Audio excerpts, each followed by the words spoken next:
హల్లెలూయా, దేవునికి స్తోత్రం. ఆయన మహాకృప వలన చెప్పుకొని చూద్దాం. రోజు లెక్కెట్టుకోరా, మా దినములు లెక్కించుట మాకు నేర్పించమని ప్రభు చెప్పాడు కదండి. 2026 సంవత్సరం ప్రభు ఇచ్చాడని స్తుతించాము, ఆనందించాం. ఈ సంవత్సరంలో ఈ కొరకు అది చేస్తాం, ఇది చేస్తాం, ఇలా ఉంటాం, అలా ఉంటామని ఎన్నో ఒప్పందాలు చేసుకున్నాం. మరి ఇదిగో జనవరి మాసం చివరి రోజుకి వచ్చేసాం. ఒక నెల అయిపోయింది. ఇంకా 11 నెలలు ఆయన కృప ఉంటే, మనం సజీవులుగా ఉంటే, ఆయన రాకడ ఆలస్యమైతే మనకున్నాయి. ఈ నెలలో మనం సాధించాం? ఈ కొత్త సంవత్సరంలో దేవునితో చేసిన నిబంధనలో ఎంతవరకు కాపాడుకున్నాం? పరిశీలించుకోవద్దా? పొరపాట్లుంటే దిద్దుకోవద్దా? స్లో అయి ఉంటే వేగం పుంజుకోవద్దా? చూడండి, ఆధ్యాత్మిక జీవితం అనేది పరుగు, చతికిలబడిపోవటం కాదు. పరుగుడుతూనే ఉండాలి ప్రభు కొరకు. యేసు వైపు చూచుచు మీ ముందున్న పందెములో ఓపికతో పరిగెత్తాలని వాక్యం సెలవిస్తుంది. మన పరుగు పరలోకం చేరడానికి, ఆయన ఇచ్చు జీవకిరీటాలు, బహుమానాలు పొందడానికి ఆయనతో నిరంతరం జీవించు ఆయన పట్టణంలో మన పౌరస్థితి పరలోకమందు ఉంది. కాబట్టి మనం అక్కడికి వెళ్ళాలనే ఆశతో ఈ లోకంలో యాత్రికులుగా, ప్రయాణికులుగా మనం జీవించాలి కదా. మా జీవితంలో జరిగే ప్రతి సంఘటన ఆయన చిత్తంలో జరుగుతుంది. ఆయన నిన్ను విడువను ఎడబాయని అన్నాడు కనుక నీవు ఆయన్ని నమ్మితే నీవు భవిష్యత్తు గురించి భయపడాల్సిన అవసరం లేదు. నీ జీవితంలో ఎటువంటి పరిస్థితుల గురించి వెళ్తున్నా కూడా నిన్ను విడువని ప్రభు ఉన్నాడన్న ధైర్యం నీకుంటే అన్ని సమయాలలో ఆయన కొరకు జీవించగలుగుతాం. చిన్న ప్రార్థన. పరిశుద్ధుడ, ప్రేమగల తండ్రి, మరొకసారి నాయన మాతో మాట్లాడుమని క్రీస్తు నామములో అడుగుచున్నాను తండ్రి, ఆమేన్. బైబిల్ చదువుతున్నారా? మరి రోజు బైబిల్ చదవండి, మీ విశ్వాసం వృద్ధి చెందుతుంది. మీకు అర్థం కాని విషయాలు అర్థమవుతాయి. బైబిల్లో దేవుడు మనకి ఎప్పటికి కావలసిన మాటలు అప్పుడే అర్థమయ్యేటట్లుగా ఆత్మ ప్రేరేపణతో రాయబడ్డాయి కనుక ఎన్నోసార్లు బైబిల్ చదివారని సరిపెట్టుకోక, నాకు తెలిసిలే ఈ వాక్యాలు అనుకోక, తెలిసిన వాక్యాన్నే మళ్ళీ ప్రార్థనాపూర్వకంగా చదివితే తెలియని విషయాలు, నీకు అవసరమైన విషయాలు ఆ వాక్యంలో నుండే దేవుడు నీకు కలుగజేస్తాడు. నీ వాక్యంలోని ఆశ్చర్యకరమైన సంగతులు గ్రహించినట్లు నా కన్నులు తెరువుము అన్న దావీదు వలె మనం ప్రార్థించటం నేర్చుకోవాలి. కీర్తన 31:15 నా కాలగతులు నీ వశములో ఉన్నవి, నా కాలము నా గతి నీ వశములో ఉన్నవి, నా శత్రువుల చేతిలో నుండి నన్ను రక్షింపము. చూడండి, కీర్తనలు చాలా ఇష్టం నాకు. ఎందుకంటే ఇవి పాటలు, కీర్తనలే కాదు, ఇందులో ప్రార్థనలు ఉన్నాయి. దావీదు ప్రార్థనే కీర్తనగా మారటం అనేది, ఆయన హృదయాలాపనలు రావటం అనేది, అనుభవపూర్వకంగా అవసరతలో దేవునికి పెట్టిన మొరలు, ఆయన సన్నిధిలో వేసిన కేకలు, ఆనందంతో ఆయన ఆర్భాటంతో స్తుతించినటువంటి స్తుతులు కీర్తనలుగా మలచబడ్డాయి. మీ మనసు బాగున్నప్పుడు కీర్తనలు చదవండి. మీ ప్రార్థన రానప్పుడు కీర్తన చదివి ప్రార్థన చేయండి. మంచి ప్రార్థన అనిపోతుంది. నా కాలగతులు నీ చేతుల్లో ఉన్నవి ప్రభువా, నా శత్రువుల చేతుల్లో నుంచి నీవు నన్ను రక్షింపు. నా శత్రువులు నా మీదకి వస్తున్నారు, జయాపజయాలు నీ చేతుల్లో ఉన్నాయి. వాడు నా మీదకి వస్తున్నాడని నేను భయపడుతున్నాను, కానీ జయమిచ్చేవాడివి నీవని నేను నమ్మలేకపోతున్నాను. ఎంతమంది నా మీదకు తిరిగి వచ్చినా నీవు నాకు తోడుంటే, నేను ఓడిపోవటానికి చిత్తమైతే ఓడిపోతే తప్పేంటండి? నీ ఓటమిని రెట్టింపుగా చేస్తాను, రెట్టింపు జయముగా చేస్తాను అన్నాడు ప్రభు. దావీదు కూడా ఆయా సమయాల్లో ఓడిపోయాడు, కానీ అతని ఓటమి అతని మేలుకే కారణమైంది. అతని ఓటమిలో కూడా దేవుని యందు విశ్వాసం ఉంచాడు. దేవుడు నాకు ఈ ఓటమి అనుమతించాడంటే నన్ను శోధిస్తున్నాడా, లేక నా యొక్క అవిధేయతల వలన, నా అజ్ఞానం వలన అని పాఠాలు నేర్చుకున్నాడు.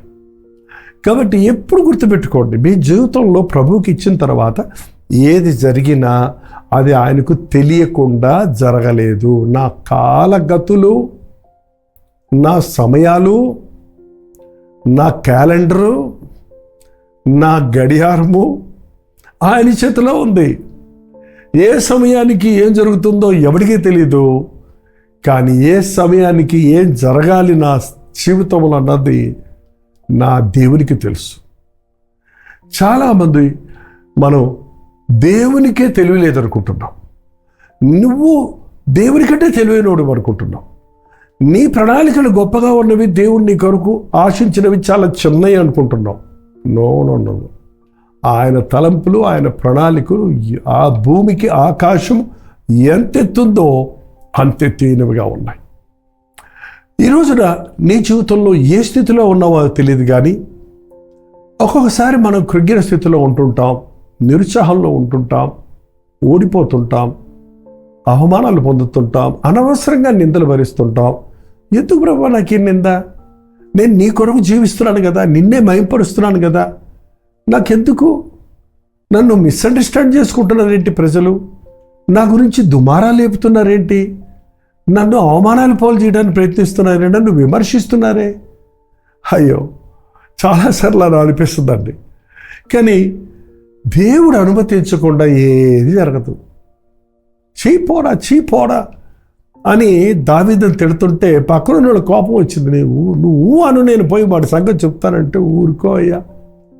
దేవుడు అనుమతించకుండా వాడిని తిట్టమన్నాడు కాబట్టి తిడుతున్నాడు. తిట్టని. అవునండి, వాళ్ళ సోషల్ మీడియాలో ఏంటేంటో మాట్లాడుతున్నారు. పాపం చాలామంది ఏంటేంటో మాట్లాడుతున్నారు, ఎవరిష్టం వచ్చినట్టు మాట్లాడుతున్నారు. ప్రతివారు ఒక సెల్ ఫోన్ ఉంటే ఒక రీల్ పెట్టేయచ్చంటే, ఇప్పుడు నాకు తెలియదు, మేమంతా షూటింగ్లు తీయాలంటే మాకు కెమెరాలు అవి ఇవి ఏవేవో కావాలనుకునే వాళ్ళం. ఏంటంటే ఇప్పుడు అంత ఈజీ అయిపోయింది. ఇవాళ సెల్ ఉంటే, కొంచెం టెక్నాలజీ తెలుసుంటే ప్రతి ఒక్కడు ఏదనుకుంటే అది సోషల్ మీడియాలో ఎవరిని పడితే వారి గురించి నీకు వారిని ఎప్పుడు చూస్తుండవు, నేరుగా వాళ్ళని కలిసి ఉండవు, వారి సంగతి నీకు మొదటి నుంచి చివరి దాకా తెలియదు. కానీ ఎవరో ఏదో అంటే అది తీసుకొని నువ్వు అంటావు. ఇలాంటివి చూస్తున్నప్పుడు భలే బాధ కలుగుతున్నప్పుడు అవునులే అనని. దేవుడు అనుమతించకుండా ఎవడు నన్నేమనగలడు? ఎవరు మనల్ని ఏం చేయగలరు? మీరు ఆ మనస్తత్వం ఉండండి. మిమ్మల్ని కొట్టేవారి దగ్గరికి కొట్టొద్దు, తిట్టే వాళ్ళని తిట్టొద్దు, మిమ్మల్ని విమర్శించే వారిని విమర్శించొద్దు. మిమ్మల్ని బుద్ధిహీనుడికి జవాబిస్తే నువ్వు కూడా బుద్ధిహీనుడు అయిపోతావు. కాబట్టి బుద్ధిహీనమైన ప్రశ్నలకు జవాబులు ఇచ్చుకుంటూ, ఎక్స్ప్లెనేషన్ ఇచ్చుకుంటూ ఉండవలసిన అవసరం కూడా లేదండి. విమర్శిస్తున్నారా? హల్లెలూయా. తిడుతున్నారా? Praise the Lord. నీ మనస్సు నిర్మలంగా పెట్టుకో. నీ పక్షంలో ప్రభువు ఉన్నాడన్నది గుర్తించుకో. నేను ఒక్కదాన్ని కష్టపడుతుంటే ఊర కూర్చుంది చూడు. ఈ మరియా అన్నట్టు ఆమె మీద నెపం మోపటానికి వచ్చింది మార్త. అందుకు మరియ నోరిప్పిందా? నీకెందుకు అక్క, నువ్వు పోయి చేసుకోపో, నేను వచ్చేస్తానులే, లేదా నువ్వు వచ్చి కూర్చో, ఏమైనా మాట్లాడిందా? ప్రభుని అంటావు ఎందుకు, ఆయనకి చింత లేదంటావు ఎందుకు అని ఏమన్నా మాట్లాడిందా? మౌనంగా ఉంది. ఆమె పక్షంలో ఎవరు జవాబిచ్చారు? ప్రభువే జవాబిచ్చాడు.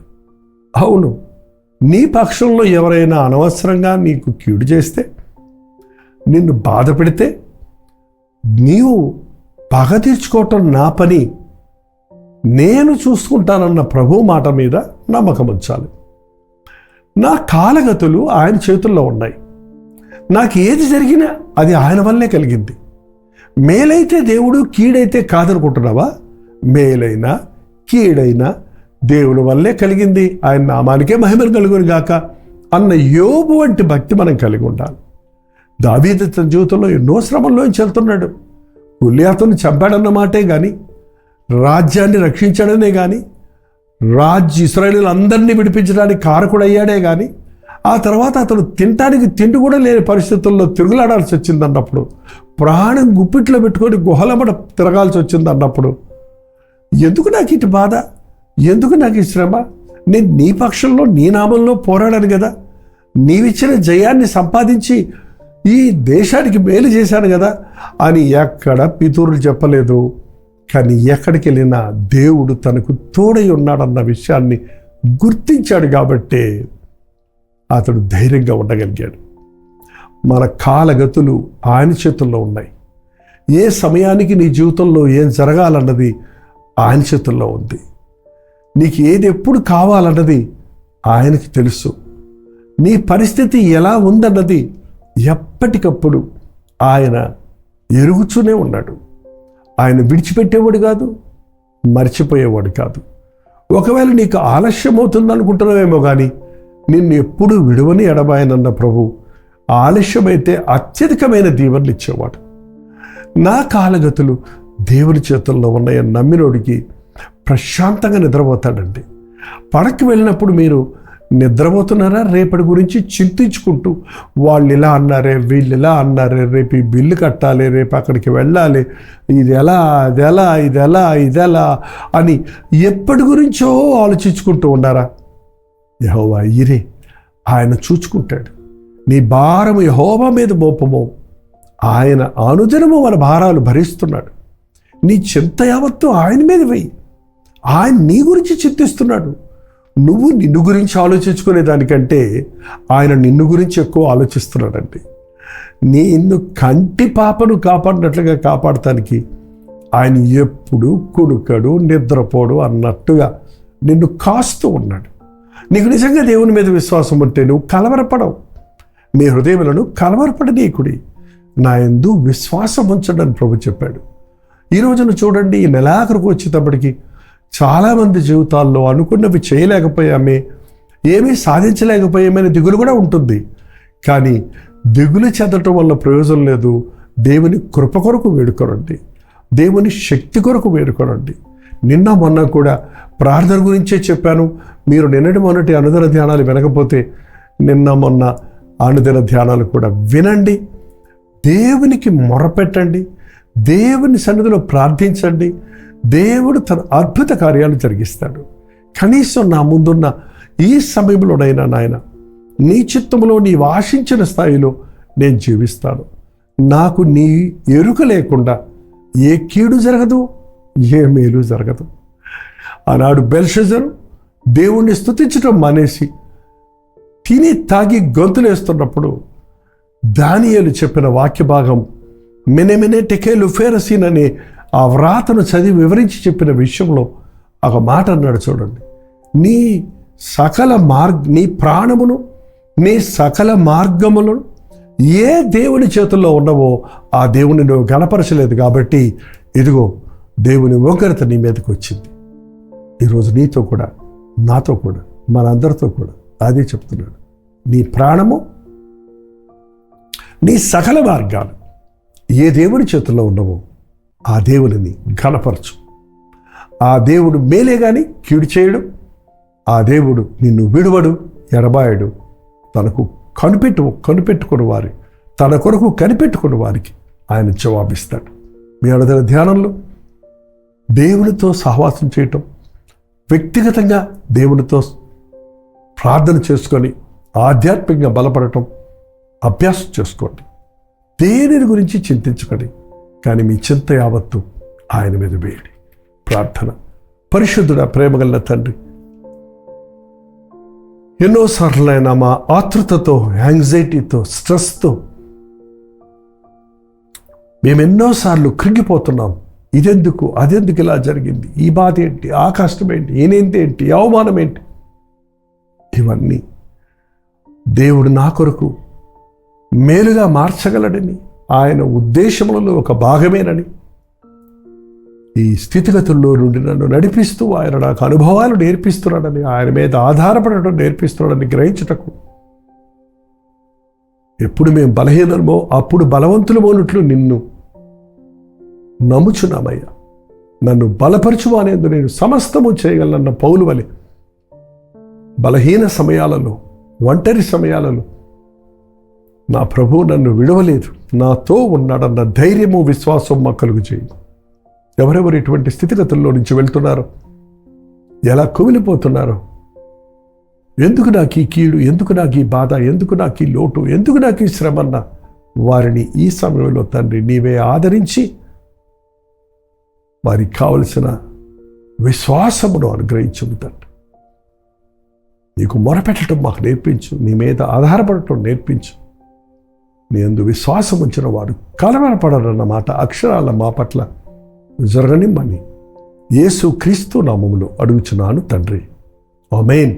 మన తండ్రి అయిన దేవుని యొక్క ప్రేమయు, కుమారుడైన క్రీస్తు యొక్క కృపయు, ఆదరణకర్త అయిన పరిశుద్ధాత్మ యొక్క సహవాసమును కూడి వచ్చిన మనందరికీ ఇప్పుడును సదాకాలం తోడయుండునుగాక, ఆమేన్.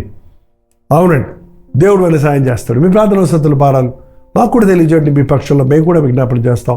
9540 నెంబర్కి, ఇతర దేశాల్లో ఉంటే 91001008 నెంబర్కి.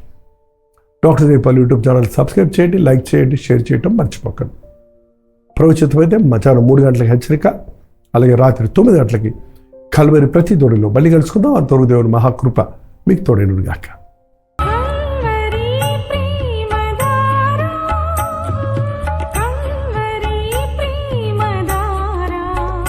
కల్వరి ప్రేమధార అనే మా ద్విమాస పత్రికను ఈ మధ్య త్రైమాస పత్రిక అంటే 3 నెలలకి ఒక్కసారి మాత్రమే ప్రింట్ చేయగలుగుతున్నాం. మరి గత 40 సంవత్సరాల పైబడి కొనసాగుతున్న ఈ పత్రికను ఆపు చేయటం ఇష్టం లేక దీన్ని త్రైమాస పత్రికగా మార్చున్నాం. మీరు కల్వరి ప్రేమధార పత్రికను చదువుతున్నారా? ఒక ఉచిత పత్రిక కావాలంటే ఇవ్వాలే మీ పేరు, చిరునామా, అడ్రస్తో పాటు ఇంటి నెంబర్తో పాటు క్లియర్గా పంపించండి. తప్పకుండా ఒక ఉచిత పత్రికను మీకు పంపిస్తాం.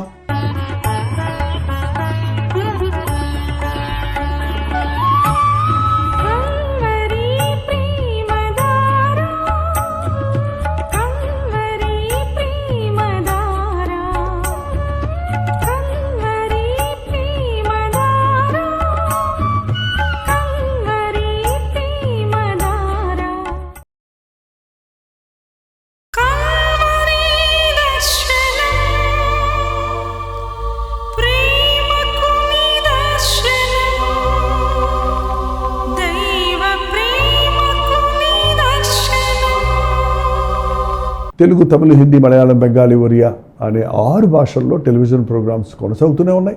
భారభరితమైన పరిచయంలో మీరు సహకరించాలని ఆశిస్తే, ప్రభు మిమ్మల్ని ప్రేరేపిస్తే మీ విరాళాలు, కానుకలు వారికి మీరు పంపించవచ్చు. అవి నేరుగా టీవీ ఛానల్స్కి వెళ్తాయి. అందులో ఏది మేము మా సొంత ఖర్చుల కొరకు ముట్టుకోవటం లేదు, వేరే పరిచయ కొరకు ముట్టుకోవటం లేదు. టెలివిజన్ పరిచయలో ఇంకా సువార్త వినని వారికి అది అందించాలని ఆశతో ఒక 20 సంవత్సరాలుగా కొనసాగుతున్న పరిచయం కొరకు ప్రార్థించండి, మీ సహకారాన్ని అందించండి. ఈ విషయం మీకు ఇంకా వివరాలు కావాలంటే 89393939 అనే నెంబర్కి మార్నింగ్ 10 నుంచి ఈవినింగ్ 10 లోపల మీరు ఫోన్ చేయండి, వివరాలు మీకు తెలియజేస్తాం.